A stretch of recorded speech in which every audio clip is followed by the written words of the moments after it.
ஜனநாயக கடமையாற்ற சென்னையில் வசிக்கும் மக்கள் தங்களின் சொந்த ஊர்களுக்கு செல்வதில் கிளாம்பாக்கம் பேருந்து நிலையத்தில் கூட்டம் அலைமோதுகிறது. இது தொடர்பான விவரங்களோடு இணைந்திருக்கிறார் செய்தியாளர் சடையாண்டி.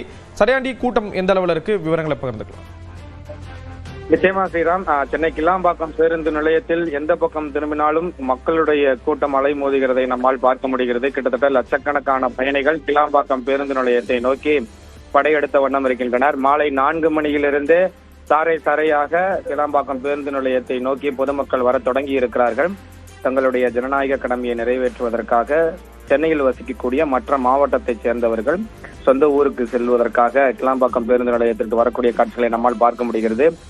நிறைய இளைஞர்கள் இந்த கிளாம்பாக்கம் பேருந்து நிலையத்தை சூழ்ந்திருக்கிறார்கள் என்றுதான் சொல்ல வேண்டும். கல்லூரியில் படிக்கக்கூடிய மாணவர்கள் மட்டுமல்லாது தொழில்நுட்ப நிறுவனத்தில் வேலை செய்யக்கூடியவர்கள் என நிறைய இளைஞர்கள் தங்களுடைய சொந்த ஊருக்கு செல்லக்கூடிய காட்சிகளை பார்க்க முடிகிறது. தனியார் நிறுவனங்கள், அரசு பொது நிறுவனங்கள் அனைத்துமே விடுமுறை அறிவிக்கப்பட்டிருக்கிறது. ஜனநாயக கடமையை நிறைவேற்ற வேண்டிய ஒரு செயல் என ஒட்டுமொத்தத்தில் கிளாம்பாக்கம் பேருந்து நிலையம் முழுவதுமே மக்கள் கூட்டம் அதிகப்படியாக இருக்கக்கூடியதை நம்மால் பார்க்க முடிகிறது. பொதுமக்கள் வாக்கு செலுத்துவதற்காக எந்த அளவுக்கு ஆர்வமாக இருக்கிறார்கள் என்பதை இங்க கிளாம்பாக்கம் பேருந்து நிலையத்தில் இருக்கக்கூடிய அந்த கூட்டமே நமக்கு உணர்த்துவதையும் நம்மால் புரிந்து கொள்ள முடிகிறது. கிட்டத்தட்ட பேருந்துகள் 11,000க்கும் மேற்பட்ட பேருந்துகள், சிறப்பு பேருந்துகள் இயக்கப்படுகின்றன.